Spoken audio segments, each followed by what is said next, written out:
Just stand right there. Hey, Tim, how's it going? Great. How you doing, Rick? I understand you got a baby for sale. Yeah. Let's see.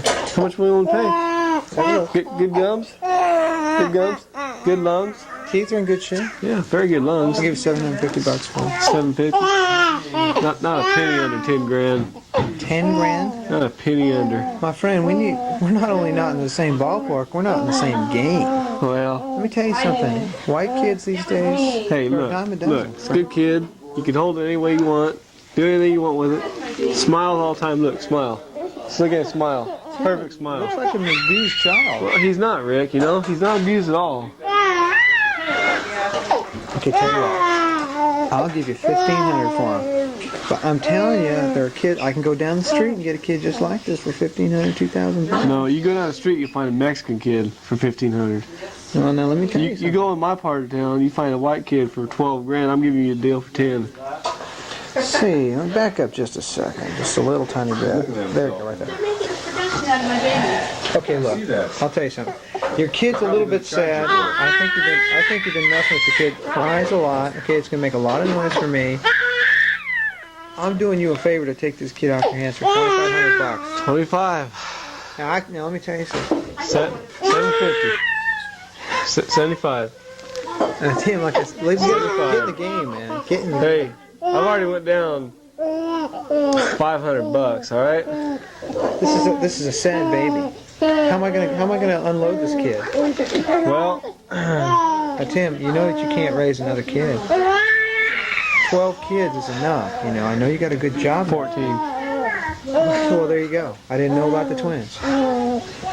You need this kid to go to a happy home. This kid cannot stay in your home. This kid cannot be the last of 15 kids, 14 kids. Well, Rick, I don't know. Now, Tim, I'm doing you a favor.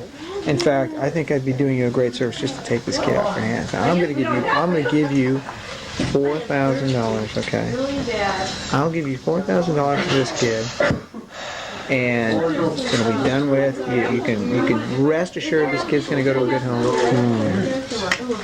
Now, Tim, now think about it here. I could pay off my truck. You're doing, and if you can do that, Maybe I could put down payment on the house, you know? well, Tim, you know, you've got other kids to think about. They did come first.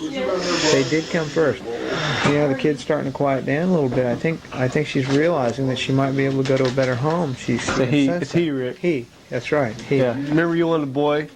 American boy. Tim, and I appreciate that. Now, what do you say? I got you an American boy. $4,000. You know. 55. Tim, look. Hey, did you come here to just talk, or did you come to play ball? Hey, I went down Tim, over half. I don't care how much you went down. When you start out, ridiculous. I went down. Look, Tim. $5,500. I'll give you $4,250. Oh man. 5,000. I'll pay you less. Deal. Got it. Thanks very much, Tim. All right. Okay. Say See you around. Say See you later. Bye. Let's go. See you around. Okay. Welcome to another edition of Crossfire. I'm your host, Rick Williams, and today our guests are Dan Lewis, avid outdoorsman, fisherman, hunter, the man, the myth, and you know him as the legend. From Eugene, Oregon. Thank you, Dan, for being with us. And also we have representing YAK, Youth Against Killing, Mr. Brad Williams, a 16-year-old sophomore at Thomas Downey High School in Modesto, California. Today our subject, death of deer. Dan, first I'd like to start with you. I understand that you've killed many a deer in your lifetime. Could you share with our audience and recreate for them the sensation of stalking and killing a deer? Well, it all starts really several weeks in advance. Just the dreams of that deer. Thank you. What do you use to Going kill down, these just deer, Dan? here's one of my tools right here that I've been boy, known It's to. a big pocket knife. Yeah, if you get them from the throat and go down on it like that, it does it well. But usually I just use my 300 Magnum Savage. And Oh, my that's God. all I need.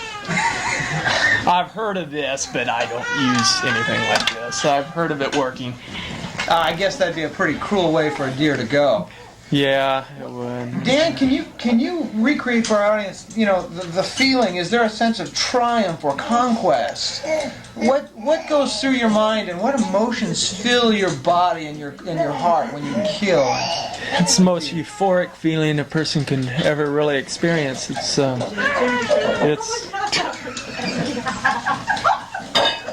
It's a born again experience. I'll tell you. It's just. Is that right? Yeah. You'll have to try it. You can't. Not having hunted a fathom great it. deal, I can see where that might be the case, though. Yeah, you're crazy for a few days after. It's just hard to explain. Right? Yeah. I've heard stories of drinking blood. Is that? Is there No. Okay. Maybe in the Blue Hills and Ozark, but. Okay. Well, let's move on to Brad. Brad, how did you get involved in YAK, Youth Against Killing? Well, I kind of got drawn into the situation. I'm now the head yacker, closely affiliated with the Sierra Club. That's correct. I failed to mention that to begin with. Yeah, we're really against all general killing, except for cattle and the such, general food You sources. mean commercial type of raising of livestock and slaughtering them with the express purpose? Yes, we have general concerns about the extinction of certain types of wildlife. Now, are you concerned about the deer in Northern California and Southern Oregon? We're concerned about all life, really, Rick. We have a deep Thank you, Jamie. That's good. That's what I needed. concern for all animals. I have a little visual aid here, if you will. Dan, this is a deer. You might not be able to see it, but Look at that. it's a little silver deer. It's actually really plastic, but it gets the point across. It's a small deer. Imagine it was a big deer. Imagine it was your son. Your son. My son. Your son. Now, Mr. Williams. Your son grazing in the flatlands. It's kind of a harmless little scene, isn't it? Walking along. Maybe enjoying the sun. When BAM! It's gone. How would you like that? And then hooked up Now, with Mr. one of Williams. these. Mr. Williams, now, control yourself. Why, Rick, I'm fine. First of all, we don't believe in reincarnation. Let me just We're not take- of the Hindu religion, therefore that's silly, and Well, I can't respond I'm to not that. of the Hindu religion either, so. Gentlemen, Can we get on? Let me, let's try and bring Trying to this thing change the around subject, aren't you there? here. Mr. Williams, please. Now, Brad, you said that you're concerned about killing of all types. Do you think that a killing of, say, a person is somehow more egregious or pernicious than the killing of a wild animal? Oh, of course, Rick. I find that Admit, the killing of human beings is appalling and vulgar, But is it tolerable? no, it's not tolerable. It is, in fact, intolerable, and What about Gaddafi? Come on. hey, Gaddafi should go to Now, guys, we're talking about deer and Siberia, all we're right, gonna have buddy? other programs, and we can talk about a place the where journal. snowballs don't have much of a chance. Well, Dan, what do you think about this? I mean, this. He's backed by the Sierra Club, okay? Well, what? You've seen the bumper stickers. Sierra Club, kiss my ash. I mean, they're just... Well, that's pretty cute, Dan. Yes, I admit we have put out a few of those, but they're catchy, you gotta admit. It sounds like they're trying to win converts to their cause with cute little sayings like this. Well, Dan, let me ask you this. Has anything that Brad has said today convinced you that maybe you shouldn't kill that other deer? Or No, we're doing them a favor. All the studies done in North America, up in Alberta. Another story, or another survey was run in eastern Washington on the deer, and they showed where the deer that were being hunted had a higher population of herds and a better offspring. well, now, Brad, how do you Come how do you on. respond to that? Now, It's Brad, he's documented.